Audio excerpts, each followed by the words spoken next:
হাইফংয়ের লাকট্রে স্টেডিয়ামে শেষ বাঁশির আওয়াজ। 90 মিনিট শেষে স্কোরলাইন বলছে বাংলাদেশ অনূর্ধ্ব 20 দল 2, গুয়াম অনূর্ধ্ব 20 দল 2। ম্যাচ থেকে বাংলাদেশের প্রাপ্তি 1টা পয়েন্ট, অথচ বাকি 2 পয়েন্ট না পাওয়ার অপ্রাপ্তিটাই বেশি করে ভোগাবে মিরাজুল আসিফ রাজুদের। 87 মিনিটে এক চমৎকার গোলে এগিয়ে যাওয়ার পরও জয় ছিনিয়ে আনা গেল না। মূল দল, যুব দল দুই পর্যায়ে একই কায়দায় যোগ করা অতিরিক্ত সময়ে গোল খাওয়ার অভ্যেসটা এড়াতে পারলে এএফসি অনূর্ধ্ব 20 এশিয়ান কাপ বাছাইয়ের দ্বিতীয় ম্যাচে জয় নিয়েই মাঠ ছাড়তে পারত বাংলাদেশ।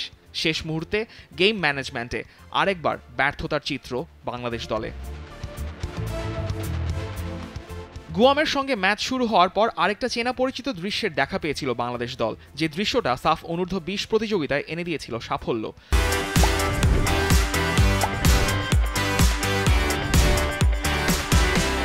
সাফ জয়ের অন্যতম নায়ক ফরওয়ার্ড মিরাজুল খুললেন বাংলাদেশের হয়ে গোলের খাতা।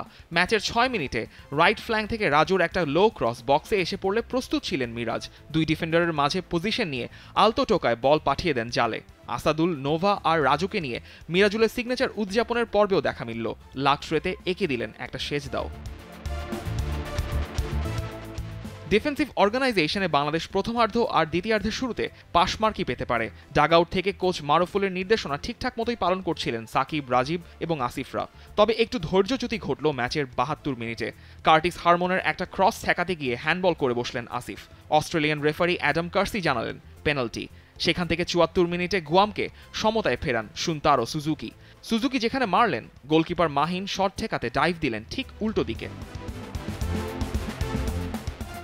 বাংলাদেশ ম্যাচে এগিয়ে যাওয়ার সর্বোচ্চ চেষ্টা করেছে। এরপর মিরাজুল নিচে নেমে এসে মইনুল, নোভাদের জন্য সুযোগও তৈরি করছিলেন।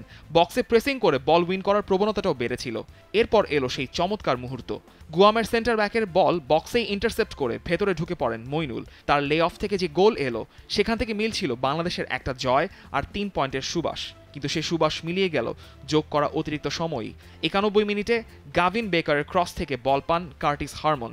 গোলকিপার মাহিন কিছুটা জায়গা থেকে বেরিয়ে এসেছিলেন। সেই সুযোগ বুঝে হারমনের লফটেড বল ঢুকে যায় বাংলাদেশের জালে।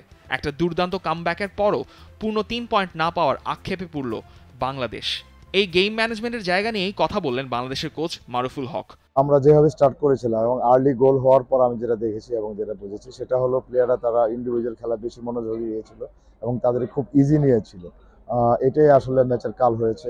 আর আমি বলবো যে একটা টিম গেম, এটা ফুটবল টিম গেম, এটা এখনো আমাদের প্লেয়ারদের আন্ডারস্ট্যান্ডিং প্রবলেম আছে।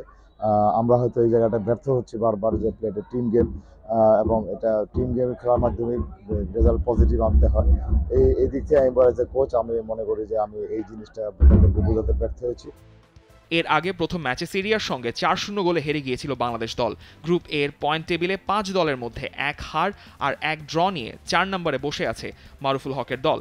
এএফসি অনূর্ধ্ব 20 এশিয়ান কাপের বাছাইয়ে বাংলাদেশ অনূর্ধ্ব 20 দলের পরবর্তী ম্যাচ 27 সেপ্টেম্বর ভিয়েতনামের বিপক্ষে। শরীফুল হক, T Sports. For more updates, subscribe to our YouTube channel and click on the bell icon. Follow us on Facebook and Instagram. Download T Sports app to enjoy exciting games and highlights. Visit tsports.com.